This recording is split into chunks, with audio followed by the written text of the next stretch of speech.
Ao saber que João tinha sido preso, Jesus voltou para a Galileia.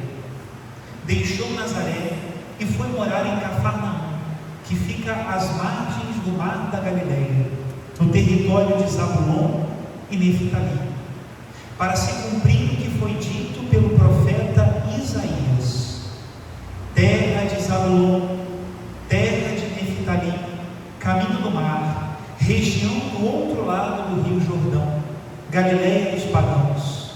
O povo que vivia nas trevas viu uma grande luz, e para os que viviam na região escura da morte brilhou uma luz. Daí em diante, Jesus começou a pregar, dizendo: convertei-vos, porque o reino dos céus está próximo. Quando Jesus andava à beira do mar da Galileia, viu dois irmãos, Simão, chamado Pedro, e seu irmão André. Estavam lançando a rede ao mar, pois eram pescadores. Jesus disse a eles: segui-me, e eu farei de vós pescadores de homens. Eles imediatamente deixaram as redes e o seguiram. Caminhando um pouco mais, Jesus viu outros dois irmãos, Tiago, filho de Zebedeu, e seu irmão João. Estavam na barca com seu pai Zebedeu, consertando as redes. Jesus os chamou. Eles imediatamente deixaram a barca e o pai e o seguiram. Jesus andava por toda a Galileia, ensinando em suas sinagogas, pregando o evangelho do reino e curando todo tipo de doença e enfermidade do povo.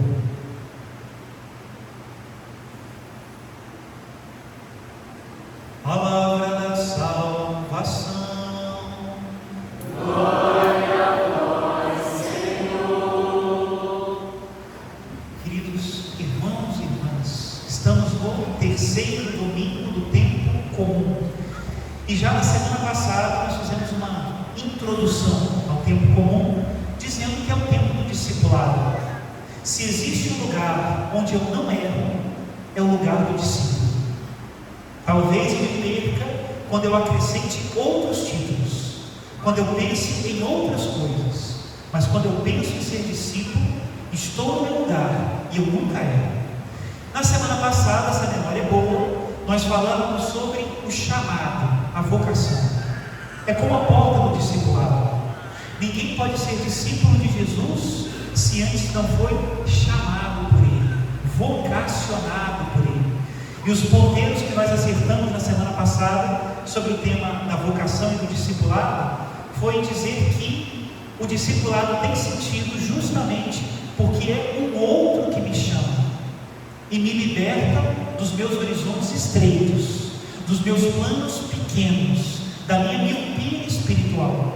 Quando Deus nos chama, Ele abre novos horizontes para o serviço, né? E hoje nós vamos dar então um passo a mais desse discipulado de Jesus. Se vocês prestarem atenção hoje na liturgia da palavra, o versículo do profeta Isaías se repete duas vezes, né? Primeiro, na primeira leitura, é a fonte, é a profecia de Isaías. Mas essa mesma profecia aparece no Evangelho de São Mateus. São Mateus ele tem uma preocupação muito grande em mostrar Jesus como cumprimento das profecias do Antigo Testamento. Por isso, muitas vezes, tem aquilo que na teologia a gente chama de citações de cumprimento. Jesus cumpre aquilo que foi prometido no Antigo Testamento. São Mateus faz isso muitas vezes, né? E o que é que São Mateus cita de Isaías? Por isso nós vimos a primeira leitura de Isaías. Diz que Jesus deixou Nazaré e foi morar em Cafarnaum, que fica às margens do mar da Galileia, no território de Zabulon e Neftali. Nesse território, o povo que andava nas trevas viu uma grande luz. Essa é a citação repetida. Zabulon e Neftali. Alguém aqui já fez uma excursão para Zabulon e Neftali? Já fez uma viagem? Vamos fazer uma viagem de passeio, vamos a Zabulon e Neftali. Alguém já foi? Já escutaram o noticiário na televisão? Olha, isso aconteceu em Zabulon, isso aconteceu em Neftali. Também não. Eu acho que a gente precisa fazer uma atualização para poder entender o que soava no ouvido dos judeus quando eles escutavam Zabulon e Neftali. Seria mais ou menos assim: Jesus deixou Nazaré e foi morar em Cafarnaum, que fica às margens do mar da Galileia. Agora vem a atualização: no território da faixa de Gaza. O que vocês acham? Já escutaram falar sobre a faixa de Gaza? Alguém já fez uma excursão na faixa de Gaza? Nem deseja, né? É mais ou menos isso que soava aos ouvidos dos judeus. Zabulon e Neftali são território da ponta norte da Terra Santa, e foi por ali que o Império Assírio derrotou e destruiu o Reino do Norte. Por isso que no início da primeira leitura o profeta Isaías diz: no tempo passado o Senhor humilhou a terra de Zabulon e a terra de Neftali. E é muito interessante, porque Jesus deixou Nazaré e foi justamente para esses lugares, para ali começar a pregar o Evangelho. Está na hora então da gente olhar para Deus e falar assim: Senhor, explica, né? Semana passada o Senhor me chamou para ser discípulo, abriu a porta para a minha caminhada, e agora, logo na semana seguinte, o Senhor já me leva para a faixa de Gaza? Será que a coisa tem que começar na desgraça? Para ser discípulo de Jesus eu começo no território da guerra? Será que esse é o sentido? Não. O sentido é que a gente começa o discipulado pela confiança. Só dá o primeiro passo aquele que foi chamado por Jesus se ele é capaz de confiar em Deus. Esse é o tema da nossa reflexão de hoje. Nós hoje vamos falar sobre a confiança. É muito fácil confiar quando as coisas vão bem, né? Quando tudo está certo, quando tudo sai do meu jeito, quando eu não tenho nada para reclamar, confiar é moleza. Agora, quando eu atravesso a faixa de Gaza do meu coração, porque todo mundo tem a sua, né? Mais ou menos todo mundo ou já passou por uma faixa de Gaza interior, ou está passando por uma faixa de Gaza, ou vai passar. Fique em paz. E é justamente nesse momento, onde nós estamos na dificuldade, que nós precisamos exercitar a confiança. A confiança é um exercício. Todos os dias eu preciso olhar para Deus e dizer, como diz o salmo de hoje: o Senhor é a minha luz e salvação, o Senhor é a proteção da minha vida. É um exercício. Quando Jesus revelou-se a Santa Faustina, uma revelação muito própria para o nosso tempo, para o século XX, o século das guerras, e infelizmente nós já estamos vendo que o século XXI também é um século de guerras. Nesse tempo, Jesus deu a sua imagem, a simplicidade da imagem do Jesus misericordioso é impressionante. Descalço, olhando para baixo, para que ninguém tivesse medo de encarar essa imagem. E qual foi a frase que Jesus pediu que fosse colocada embaixo da imagem? Jesus, eu confio em vós. Esse é o tema de hoje. Sem a confiança, nós não damos o primeiro passo. E é isso. Por que você confia em Deus? Todo mundo pode colocar lá nas suas redes sociais, né? Eu confio em Deus. Mas por que você confia em Deus? Qual o motivo? Nós confiamos em Deus porque nós cremos que Ele não é indiferente à nossa dor. Por isso nós confiamos nele. Nós confiamos em Deus porque Ele nos vê. Assim como fez com os patriarcas no Antigo Testamento, com o povo que estava no Egito, Deus não é indiferente à nossa dor. Ele vê o nosso sofrimento. E por isso eu posso confiar em Deus. Uma outra palavra que rima com confiança. Eu posso esperar em Deus. Esperança. Eu sei que se eu der o passo, o chão não afunda. Se eu não tivesse essa confiança, eu não daria o passo. Eu sei que se eu dou o passo, Deus me garante. Se eu não tivesse essa garantia, eu não daria o passo. E isso não é só para os momentos grandes, difíceis da nossa vida, é para o dia a dia. Qualquer atitude cristã que exige fé só vai adiante se nós temos confiança. Se nós não temos, não vai, né? Mas agora acabamos de sair de um ano da esperança, o ano de 2025, e eu via, graças a Deus, muitos fiéis procurando as indulgências. Eu tive muita sorte, né? Fiquei 9 meses na catedral, uma igreja jubilar, e vim para o santuário, uma igreja jubilar. Só que o jubileu já acabou. Bom, o fato é, todo mundo querendo indulgência, e não tem nada de errado com isso, está muito certo, eu também procurei as minhas. Agora, quem de nós meditou a fundo sobre a virtude teologal da esperança? Que é muito importante.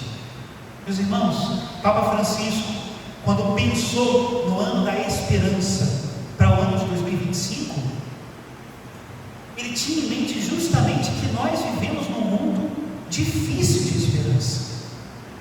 3 guerras aconteceram naquela época, conflitos sem fim, essa relação, né, que parece que um país é amigo do outro, mas na verdade são todos interessados uns nos outros, né?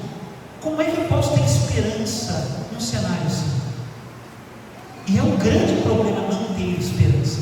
Às vezes, na desesperança, pode até parecer que a gente está em paz, mas é a paz dos cemitérios.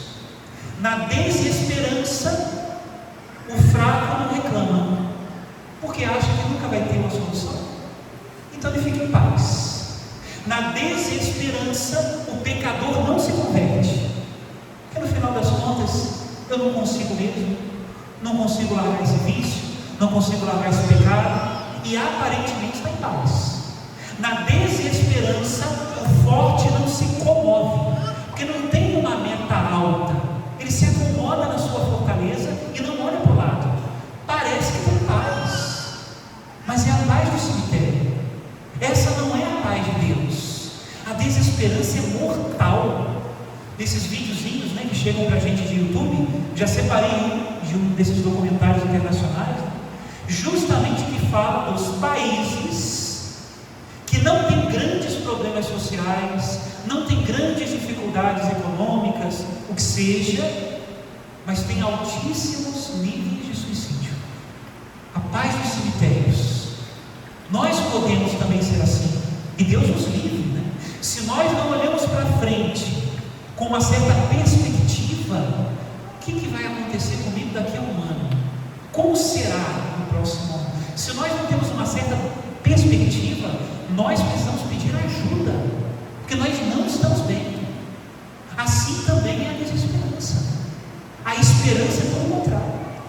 A esperança, como eu dizia, é dar um passo e saber que Deus segura. E não só isso, a esperança também é aquela que direciona o caminho.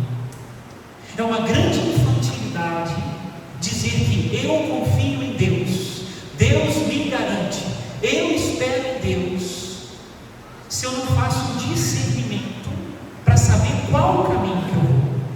E às vezes acontece isso.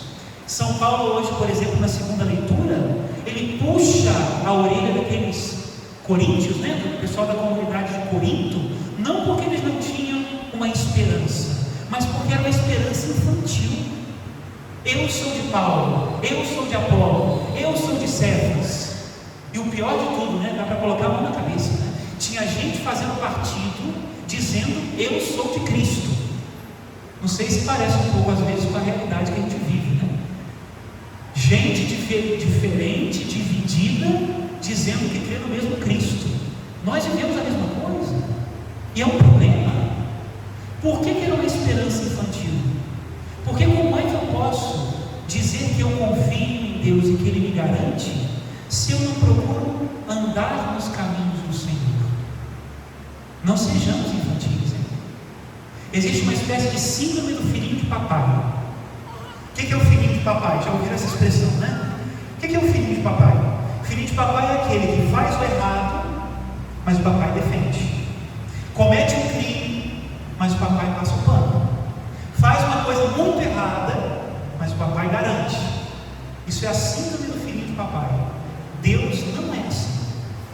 Se nós não discernimos o nosso caminho para caminhar segundo Deus, nós não podemos contar com a mão de Deus. É diferente do pecador. Todos nós somos pecadores e muitas vezes saímos do caminho, mas nós queremos acertar. É diferente. O problema é quando nós fazemos do pecado um projeto de vida, e nesse caso nós não podemos contar com a mão de Deus. O tema da liturgia de hoje é confiança, mas não sejamos infantis, e às vezes acontece. Colocamos lá grandes palavras, né? Eu confio em Deus, Deus vai honrar a minha fé, Deus ele é o escudo e fortaleza. Mas no dia a dia, eu não quero olhar para o Evangelho, eu não quero viver as virtudes, eu não quero ser santo. Como é que eu posso dizer que eu confio em Deus se eu não me lanço nos braços de Deus? Quem confia se lança. Eu me lembro de uma pregação antiga do Monsenhor Jonas Abib, em que ele falava justamente daquela passagem de Jeremias, né? Maldito o homem que confia no homem. E o Monsenhor usava uma imagem que nunca saiu da minha cabeça. Não sei se você já viu. Quando se faz cerca no pasto, né? Com moirões e achas, quem sabe que não pode deixar a madeira no chão simplesmente, porque se ela fica em contato com a terra, ela apodrece. A madeira tem que ficar encostada, mínimo de contato com o chão. Só que no meio do pasto não tem parede, né? Onde é que você vai encostar a acha? Onde é que você vai encostar o moirão? Geralmente o que o pessoal faz é uma espécie de, tipo uma fogueira, né?